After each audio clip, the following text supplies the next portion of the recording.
This is Dr. Scott Langford, and you're joining us for the Foothill College LGBTQ History and Heritage Month 2021. It's also being co-sponsored by the Stanford Global Educators Network.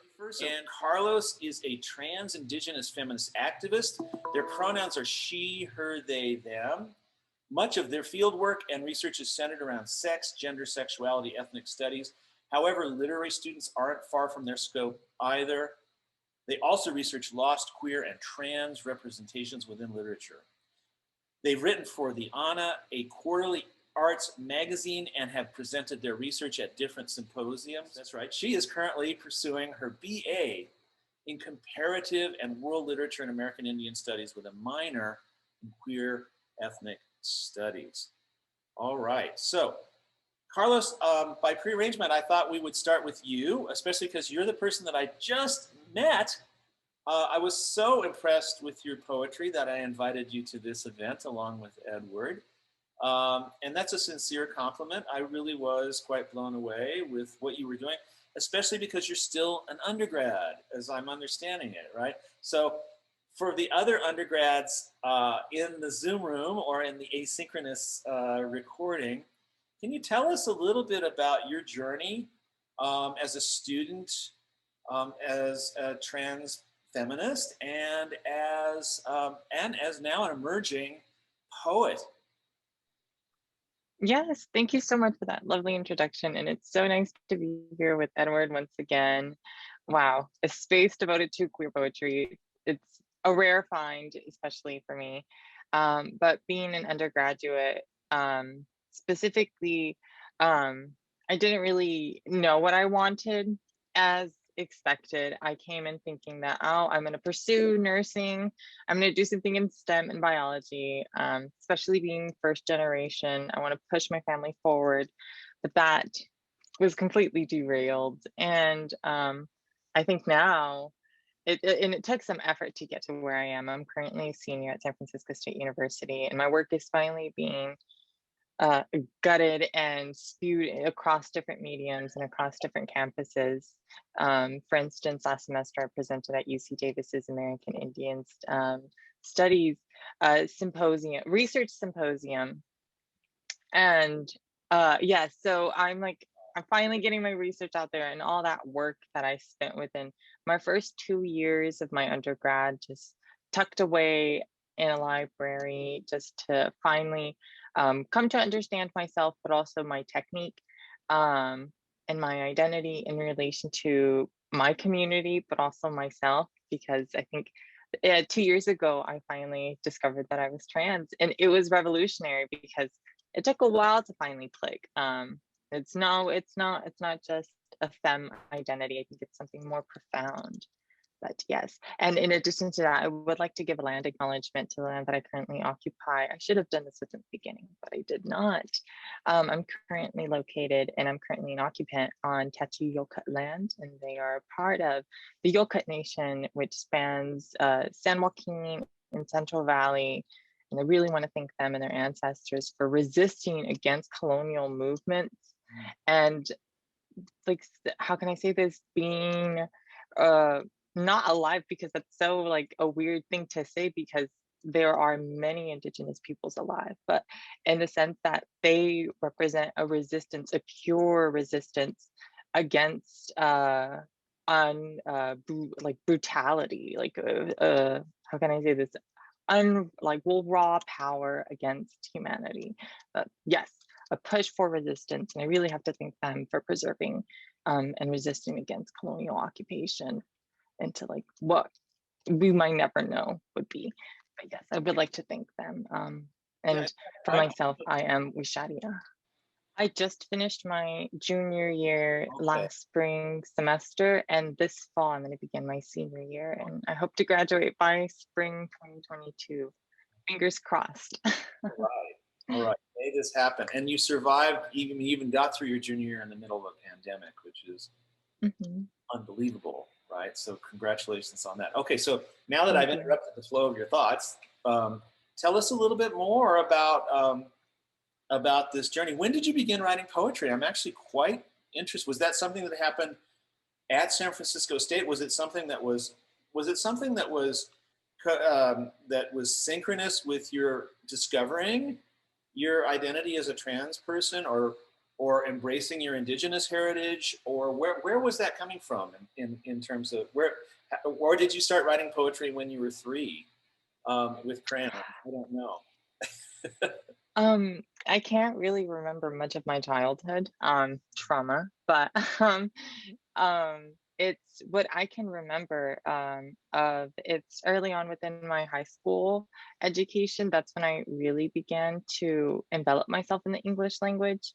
And since I am a first generation individual, um, it was very hard for me to grasp the English language as well as I knew my Spanish mother tongue, but that is now flipped. I now know the English language a lot more than my Spanish tongue.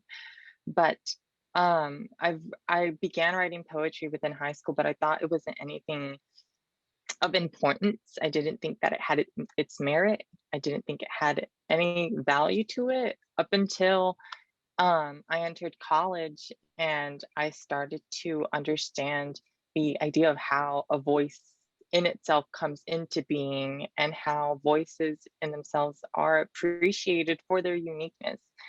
And it's that's the nature of poetry, where all voices are accepted no matter their origin or their background.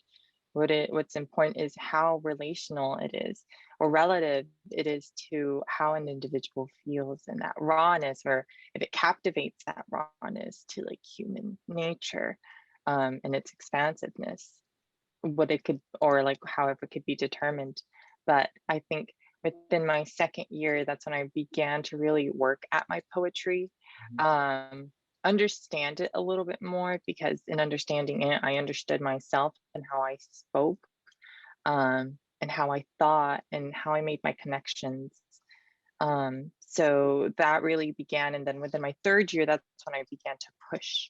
That's when I really got my head out of that inferior complex, but also that what's that specific complex where I don't belong. I don't feel like I'm worthy enough of attention. Right, yeah. Yes.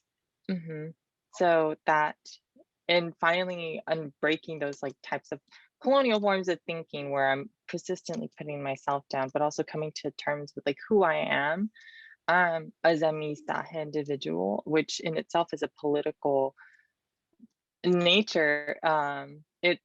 It really opened up my poetry, and it's integrated in it, that power, that identity, the reclamation of the self, which has been stripped from many what would be considered deviant individuals. And I think that that is where decolonizing and like really stems from. It's just coming to understand the uniqueness of the human nature as anything but sinful, or anything um but chaos, anything but, yeah, that it isn't supposed to be natural. I think coming to understand that everything that we think of is a natural ordeal, whether it be our sexual orientation or gender orientation or how we perceive anything else, is natural, and we should thus accept other individuals for that perspective. Perfect. I will be reading 4 poems. One in itself, it basks in my queer identity and coming to terms with it.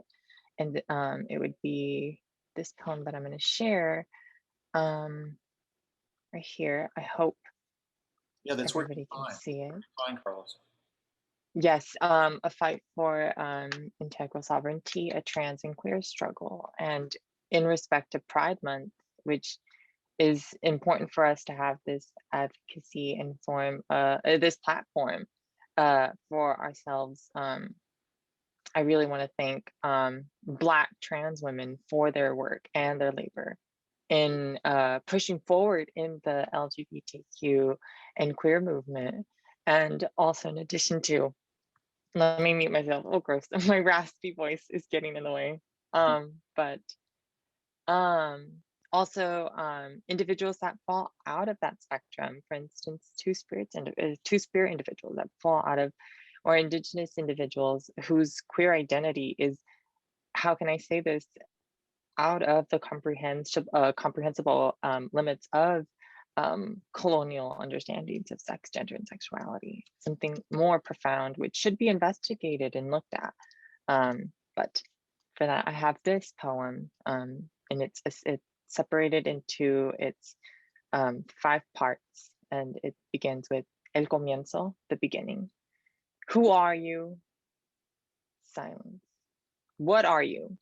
No sé, I don't know. What are you a byproduct of? Migration? No. Survival? A collision of cultures and identities? No. What do you nurture? Sorrow and love. Why? To feel alive. Culture. Hey tú, ¿de dónde vienes? ¿La frontera? Hey you, where are you from? The border? ¿Qué? What? El otro lado? Tu piel es muy pálida. From the other side, your skin is so pale. ¿Eres de América? California?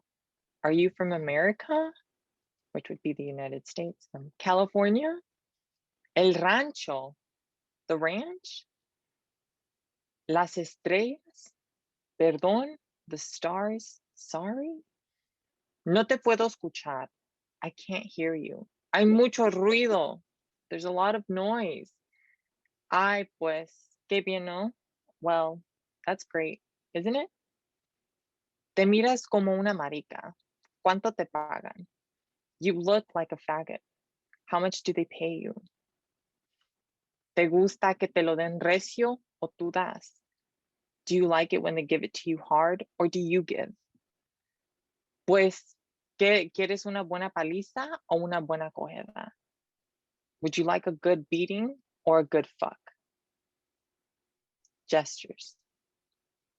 Why do you move like that? You know, like that.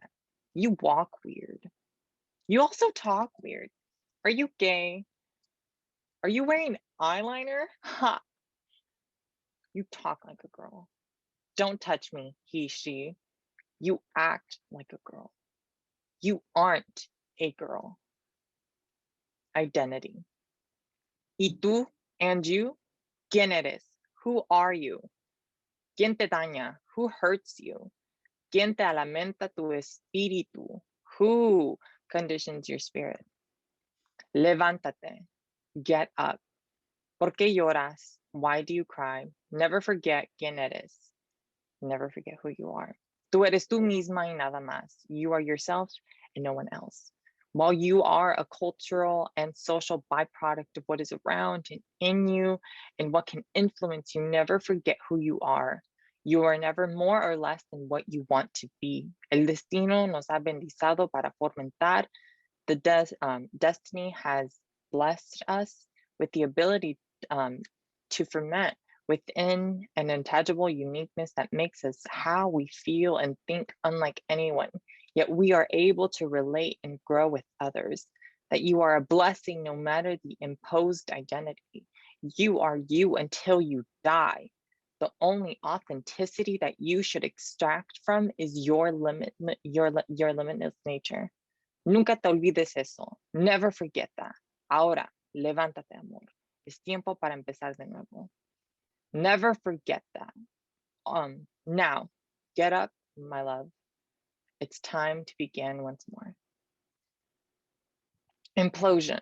The implosion, if not the dismantling of a socially constructed identity, is something that can be liberating when consent is given and when the integral sovereignty of an individual is valued higher than the community's. However, to take an identity or to create one with the intent to rob and violate its individual sovereignty is a despicable act of power. To implode is not an act, but rather a process, a sequence of complex events that lead an individual to reach a catharsis unlike any other, possibly releasing a repressive state that has dominion over the body. If comparable to anything, it is the act of purification, for one is no longer confined to the social and cultural ties, but rather one becomes their own being, remade from the same blood that makes you and die. However, this state of being unidentifiable is dangerous, even if those bodies become liberated. To be an other within a repressed society places sovereign bodies at risk to an unmeasurable extent. Thus why many gender non-binary, queer, and trans bodies are murdered for not conforming to local ties and social cultural performativities, yet conforming to the pressures of labor and abuse. To implode in a heteronormative, patriarchal, Eurocentric society would mean one has liberated and decolonized who they are, risking their lives in a society that seeks to exploit and violate them. So that is a perfect poem for this month. And it talks about different identities and struggles that I've endured as a trans and a queer individual within my specific community. No, it's The next three, yes. It's almost an answer in poetry to the question that I asked. Sorry to break in there, but that's the second Totally fine. question in your voice as a poet. So thank you so much, and do continue. So these next three poems are the process of a heartbreak. And currently I'm in the healing stage, and that is my poem Solar Plex. But before I begin that one, I want to begin with A Cup of Water. And A Cup of Water is one of the poems which I read at the San Francisco State New Poetry award reading, which I am a recipient of. And I'm very thankful for that award because it validates my poetry as a queer and trans individual within SFSU. But A Cup of Water. Cupping my thighs in the shower, I poured a cup of water for my crouched closed thighs for inhalation. Cleanse, pure, clean. Cupping my orifice in the shower, I gushed a cup of clear water for my anus for his satisfaction. Clean, silk, soft. Cupping my eyes in the shower, I streamed a cup of tears from my pale hazel eyes down the drain, out of my mind. Soft, fragile, cold. Cupping my perky breasts and gut, I scooped a cup of malaise from my empty gut, tossed it out of his car window. Cold, fresh, warm. Cupping my heart in his hand, I streamed a cup of arrows from my heart for his infatuation. Warm, slow, fast, hard. Cupping my breasts and gut, I scooped a cup of shards from my broken heart, gutted from his withdrawal once again. Hard, weak disgust. Cupping my body, I streamed a cup of anguish from my sore muscles. I cried and prayed all night. Disgust, courage, craze. Cupping my soul, I poured a cup of water on the second night, crouching to place a cup of water under my bed. Craze, fragility, ease. Following that poem is A Resurrected Heart. I find myself slowly but surely dissolving into solitude.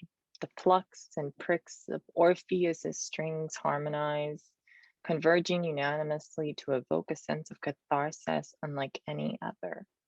These instrumental vibrations are embodiments of internal screams profusely exceeding every threshold established, repeatedly suppressed to an intolerable extent.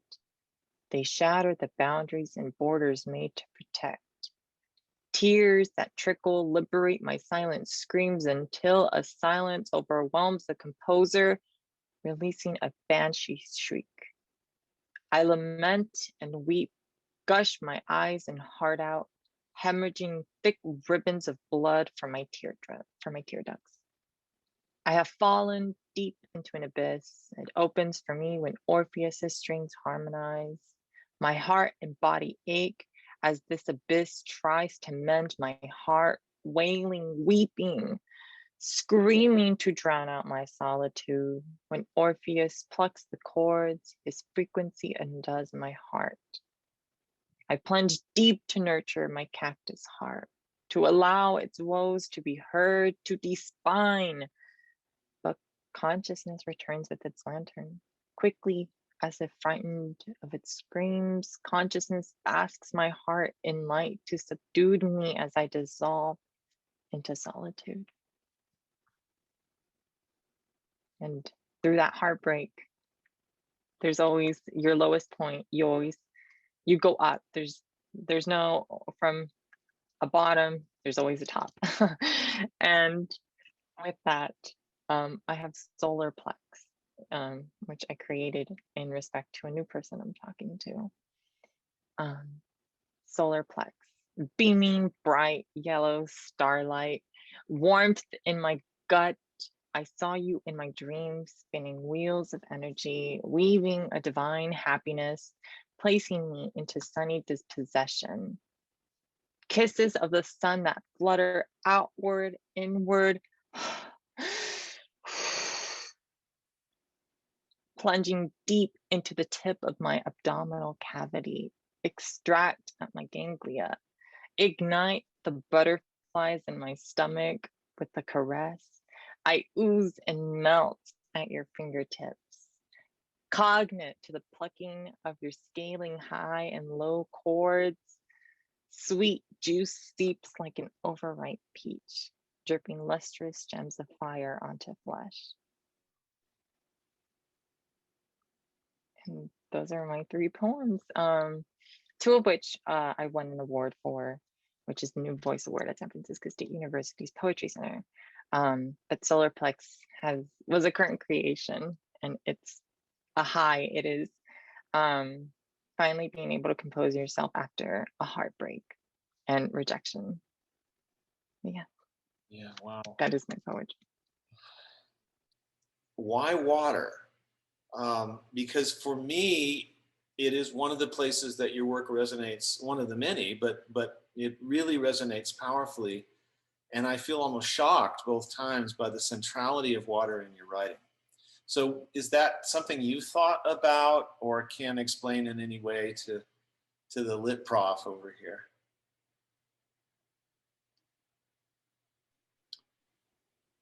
If I can go first, I would like to begin by just saying water is life. And without it, there is no, how can I say this, composition of anything. It's essential to our being. It's essential to anything we do. So it was so interesting when we all wrote about water, because I think it really highlights its importance as a motif, as a theme that lingers in the background and we think about here and there. For instance, when we were dehydrated, or when we just can't think and need that cold sip of water to really get us by. And utilizing water in many ways as a form of inspiration, but also as an erotic, because water can be erotic if used in a specific way. I think of one of my favorite mentors and professors, Dr. Melissa K. Nelson, who's currently at the, I think, at Arizona State University. She taught me, and she explained to me how water works in many forms, but thinking upstream and downstream. This is a specific piece of hers, but when we cleanse the waters upstream, so in our thought processes, in our head, kind of in a way rethinking and decolonizing downstream, so the rippling effect of such a small change up here will have, how can I say this, changes down in the downstream. And those are the most profound changes. For instance, like if we're going to use a realistic approach to pollution, if we pollute the top waterway channels, it's going to travel downward. So if we change thinking in a specific way and be rid of that toxicity that colonization has imposed onto all beings and life forms, I think downstream we're going to see a clarifying effect. But yeah, in particular to my poetry, it's has its own variant cultural forms. You both have this quality of deep embodiment in your poetry. The poetry is sensual. You are in your bodies, in the voice that you have, which is not always true of poetry. Like poetry can seem very surreal, especially to students studying in English classes, you know. It can seem so damn cerebral and so disconnected and so abstract. And I think that your poems come from a very, very different place. They are very embodied, including the fact that you can deal directly with sexuality, right? And with awakening sexuality and with pain. And so I want to admit to you that, again, as a writer who writes nonfiction and books about lakes and things like that, that's another one I've never been able to do. I mean, I don't think of myself as in any way sex phobic or naive. And I have tons of friends who are queer theorists and friends who are poets and friends, but I don't know how that happens. So I wanted to ask you whether it was difficult to begin writing about sexuality, like straight up sex, you know, the sexual nature of sexuality, not so much just gender identity or struggling to come out, but I mean like literally lust and desire. That was perhaps the hardest thing to do because it's a part of my identity. And sex cultures are so looked down upon. Hookup culture is so looked down upon. Sex in general, although it's so normalized, it's looked down upon for some inherent reason. But it's so natural, it's innate. And I think that's something that it took me a while to understand that it has to be included in my poetry because it is me. I'm a very sexual being. And I'm okay with that. I'm an academic. I am a theorist. I write, but I'm also a sexual being, and that is integrated in my work. For instance, in my piece, Solar Plex, I talk about sweet juice sipping from an overripe peach, dripping lustrous gems of fire onto flesh. I think the imagination can lead to it, but I tied that into Call Me by Your Name and the fucking of a peach. I apologize if I can't say that, but that like specific sweet juice that comes from the peach, but also the sweet juice ejected onto the peach, that both my partner and I can release. And that is very carnal and it's essential to my specific sexual activity. And then in addition to a cup of water, it's my orifice. It's enunciating that so clearly in poetry has not, it's very rare to come by, specifically in an academic sphere. The talking about sex and specifically like the orifice, it's so looked down upon. So talking about it in its most vulnerable state, and igniting that uncomfortable feeling brings into light its importance because individuals are dealing with this and hiding behind it, with shame, as if like anal sex or specific performative forms of sex aren't normal, but they are. I think being a hypersexual and sexual being would mean that one has decolonized that shame that has been instilled into us.